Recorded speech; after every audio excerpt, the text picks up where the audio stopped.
When the art day gets rough, you just gotta keep on punching.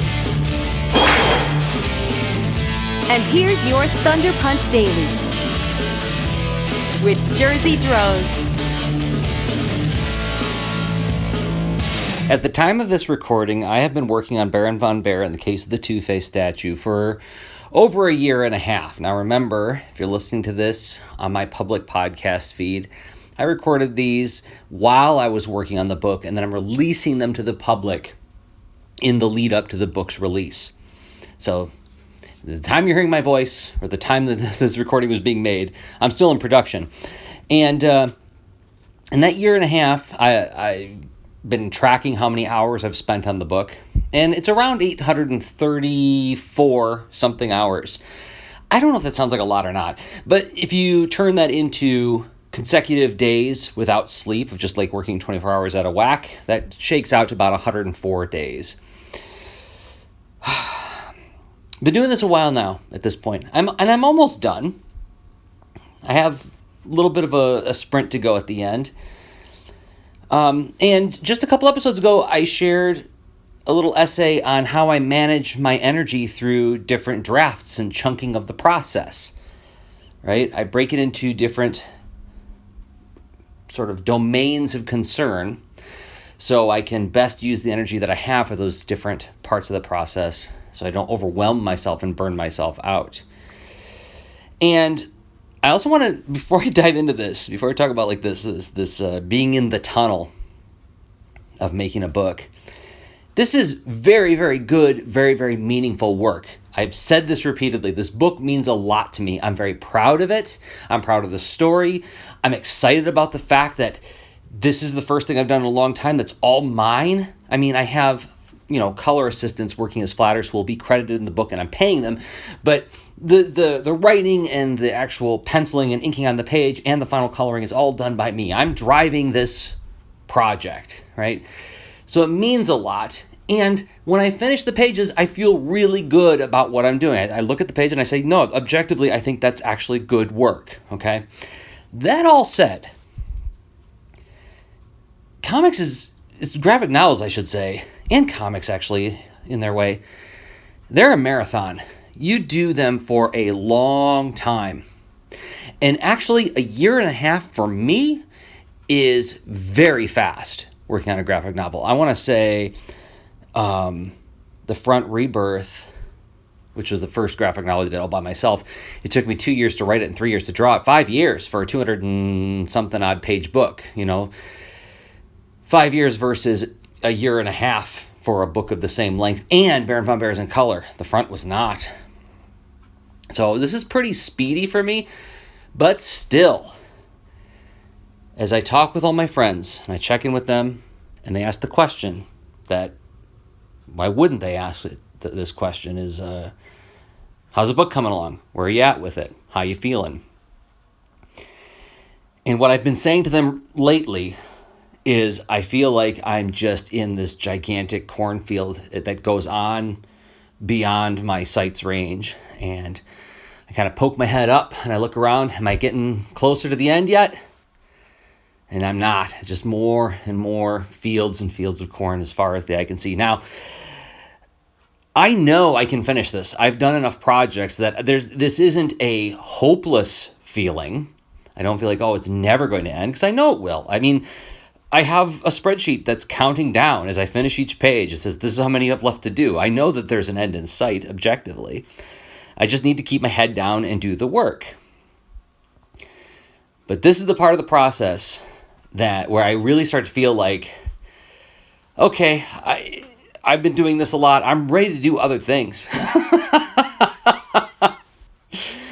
One of the difficulties for me about making graphic novels is that the thumbnailing process, and I think partially because I make my thumbnails so darn quote unquote tight, they're so almost finished, is that I feel like once that part is done, I feel like the real work of making the graphic novel is over. Like the interesting work, the intellectually challenging work is over. Now that's not entirely true, because I'm about to color a sequence in the book where I'm really trying to, I'm fretting over what the color palette's going to be. So there's still more intellectual work to do, but the really exciting part, the part that really fills me with life energy, is the thumbnailing part. And when that's done, it's just like, I got to go through this whole mechanical process of just drawing these 217 pages, right? So what is that like? What is it like being in the tunnel? By the way, I want to underline this. I want to emphasize this. I feel like this is a natural part of the process. I am not trying to file a complaint with the universe at large. I mean, this is what happens when you make anything that means something to you that is complex and difficult. So, but I'm sharing these essays as a way to share my experience in the making of the book, the ideas that go into the book, and this is one of those ones that's more about the experience part. What is it like? And I'm telling you, I'm just feeling a lot of impatience right now. I just want to see those numbers decrease. This happened about a week ago at the time of this recording. I was doing my do a time tracker sort of daily planner thing. For years, I called it my emergent task planner after day 3 says emergent task planner, but I don't use their system. I sort of modified it to my own, which I've talked about in the Lena to Art podcast a bunch of times. You can go to lenatoart.com if you want to see my thoughts on using a time tracker. But at the beginning of each week, I sit down and say, okay, here's the objective. You're going to, pencil these 8 pages, ink these 8 pages, and color these 8 pages this week. The goal is to do at least 3 stages of production a day. And one week, I scratched out the inks and the colors and said, nope, you're going to do, instead of doing, 24 stages, you're going to do 24 pages of pencils. Let's just focus on pencils and get those numbers down. Why? It didn't bring me any closer to finishing the book if I did inks and colors and just do 8 pages each. It was more about just feeling this burning impatience I wanted to see one of the numbers on my spreadsheet go down. I have one field that says left to pencil, one field that says left to ink, one field that says left to color. And I was just so tired of watching the numbers decrease in these tiny increments. I wanted to see I wanted to drop down by a whole, count of 10 or more. And I think that boils down to just that sense of impatience of just, I want to get this thing done. I hesitate to use the term over with. It's not that desperate or sad. It's not.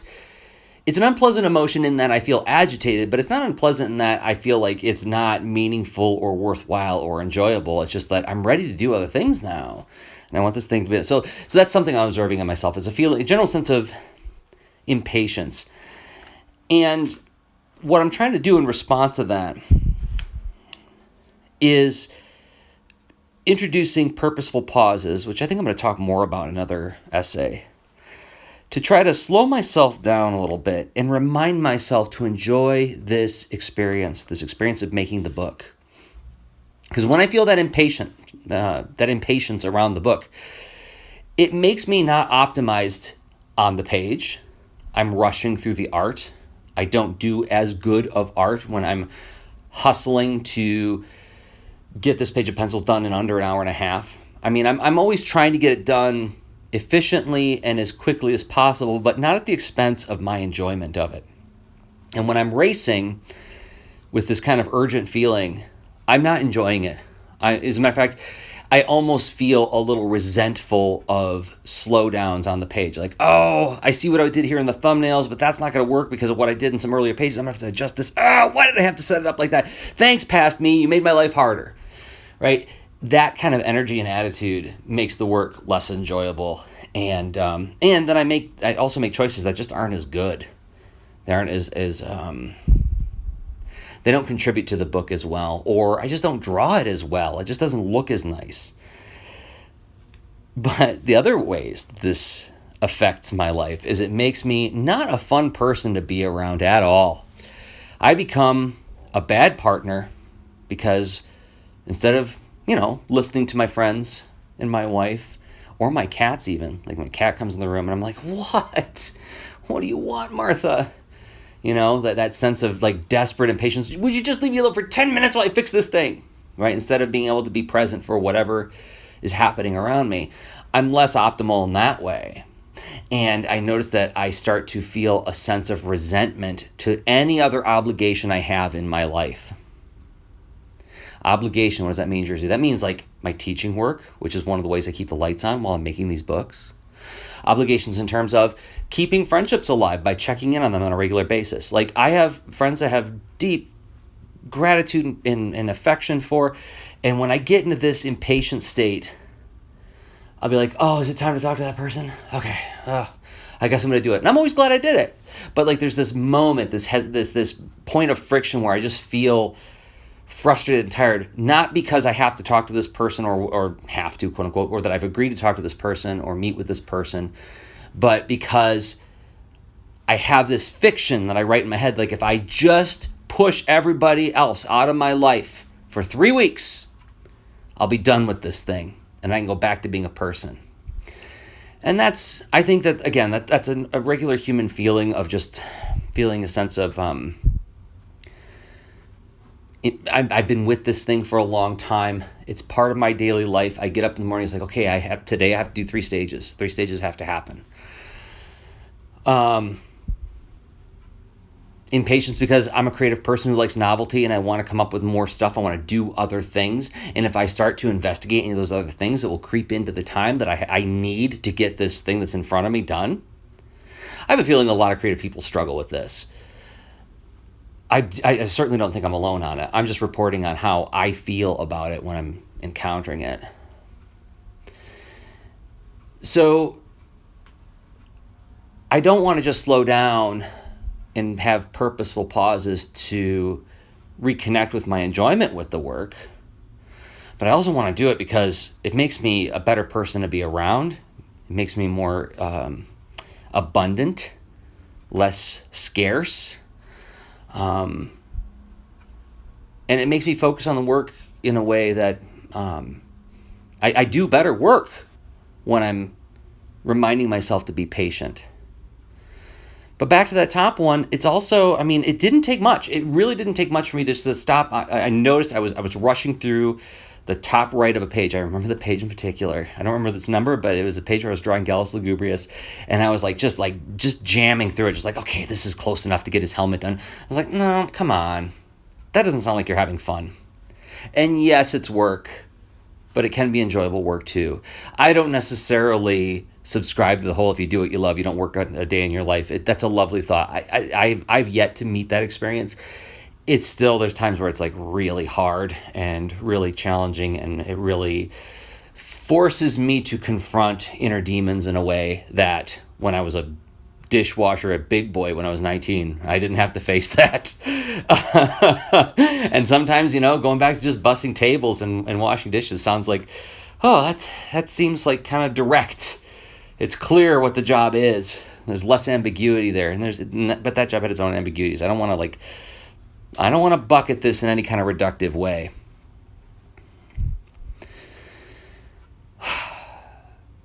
But yeah, when I paused and I said, okay, let's just slow down a little bit. Take your time on this. Take your time on this and look at what's happening in front of you while you're doing it. Pay attention to those lines that are happening on the page. Pay attention to how the pen feels in your hand. This is just mindfulness stuff, isn't it? And yeah, once that happened, it's like, oh, that's right. I'm doing this thing that means a lot to me, and I really enjoy doing it. When I relax enough to actually just focus on it and doing it. There's a difference between being driven and having a taskmaster, I think. At least for me. Taskmaster says, get in there and hustle and get that stuff done. Oh, I just want to get that stuff done so it'll be out of my way. It'll be out of my way. Wow. It works in my way? Or let's get in there and experience this thing. Let's experience something today and see and pay attention to what's happening and see if there's anything worth reflecting back on.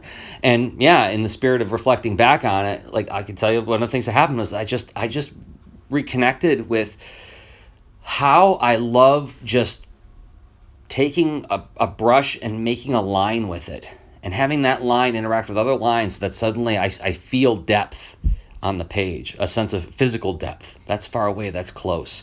Or putting in a line that makes things feel like they're moving. And when I'm in that state of, I got to get this out of my way, I'm obscuring that. again, it's not about trying to push my feelings out. It's about hearing that. I hear that you're impatient, Jersey, and that's okay that you're impatient, but let's take a moment to reflect on the fact that there's wonderful stuff happening here too. And whether or not I'm doing the work impatiently, it's going to get done. 'Cause you're doing it right now. And do you want to be happy when it's over, or do you want to be like exhausted and relieved when it's over? I guess that's the way I think about it right now. So there's that, I guess. So the tunnel is a part of it. It's part of every book I've ever done. Whether it's 40 pages or 140 pages, there comes a point where my brain, my heart just says like, okay, are we still doing this? And I say, yeah, we're doing this. And then I try to hack the game by doing sprints. Okay, this next 3 days, I'm just going to lock myself in the studio and I'm just going to hustle on page. I'm going to crank out as much as I can. And then I'm going to feel better on the other side of that because I'm going to look at my spreadsheet and it's going to say, oh, look at how low your numbers are now. And while that can happen, and there are times where I've done sprints that I've really enjoyed. Like one of my favorite times was 2017. And Anne went out of town for a week. And I wasn't teaching any classes at the time, so I just holed up. I got some supplies. I holed up in the house. I sat on the couch with my cat Maggie, and we just watched monster movies the whole week. And I just spent, 9 or 10 hours a day, probably more than that, just drawing on the couch. I was doing a comic entirely digitally. It was the Captain Seriously book. It was the 10th grade book. And that was a sprint, but I think it was a sprint that had an air of camping retreat to it. Just me and my beloved cat just sitting on a couch watching old, lousy monster movies. Lousy? They're not lousy. They're just crude. They're just like they're inexpertly made. They have low production values. But there's something about like the earnestness of some of them that I really enjoy. You can feel somebody who like is really doing their best. I'm getting aside myself here. This is not the point, but I just caught myself using language that I wasn't crazy about. I'm not making excuses for what I love. I love those movies. But back to sprinting. Most of the time, when I catch myself falling into that mindset of like I got to sprint to get this done, it's time for me to stop and say, well, yeah, you want to make your deadline, but it's a marathon. So don't hinder yourself. I'm talking to me now, not you. This is mine. Jersey, don't hinder yourself by like burning out too much energy and frustration and panic that isn't necessary. It's not necessary to this moment. And if you just stop and attend to what's in front of you, you're probably going to have a better time and you'll still get the work done. So, haste makes waste and all that, Okay, well, I think I walked around the tunnel today. The tunnel is a part of the process. One of these days I'm going to diagram the whole thing, what it's like at the beginning, the middle, and end, and use all these metaphors. Talking about when you want to go underground and just focus on the work, when you feel like you need to come back and interact with the world, and then the parts where you catch yourself in that tunnel, and you didn't mean to be there, but you're in it. And you just want to, like, is there light there? Is there any light? Or is that just my eyes playing tricks on me? But there's light. I'm looking at the spreadsheet. The numbers are going down. I'll just keep doing it every day until it's done. So, thank you for believing in me in this project. It means a lot to me. BaronVonBear.com is the website. If these thoughts are interesting to you, if you think that the tone of my voice and the attitude that I project and the sort of genuineness of my presence is something that's appealing to you, I know it's not everybody. I know there's people who like actively dislike it. It's okay. Not everybody's for everybody. But if you like it, I think you'll like the book, because the book is my voice in images. And that's at BaronVonBear.com. And if you want to suggest a topic for me to take on as a potential, essay down the road as I finish cruising through all these different ideas that occur to me. BaronVonBear.com/AMA as in Ask Me Anything. And I mean, it's thoughts, question, wonderings. And I do mean Ask Me Anything. I'm part of this practice is me trying to get into more personal areas where I don't feel like I'm necessarily presenting myself as in a heroic or perfect light. Because, yeah, I'm a human being. I can be petty. I can be nasty, mean, unhappy, unpleasant. I can be all the things that we put in the bucket called bad feelings, as well as all the good feelings too. And all of that's in the work. Because if I couldn't access those feelings, if I couldn't inhabit those feelings, I wouldn't be able to write characters who inhabit those feelings. And I've got all kinds of characters in this book. So that's, I guess, again, I'm getting down like a little, what do they call those, rat holes? Side topics. But BaronVonBear.com/AMA. Thanks to everybody who has been providing thoughts, questions, and wonderings. And I'll be back soon with another Thunder Punch Daily. And until then, remember, everybody. Today we learned about the value of trying, even when the odds are against you. Sometimes when people around us aren't playing by the rules or the job seems too big, it's easy to become discouraged. But that's when you really have to stick with it and keep trying, because that's how winners are born. So whether you're playing a game or doing your schoolwork, no matter how far behind you think you are, don't give up. Remember, you can't win if you don't try. See you next time.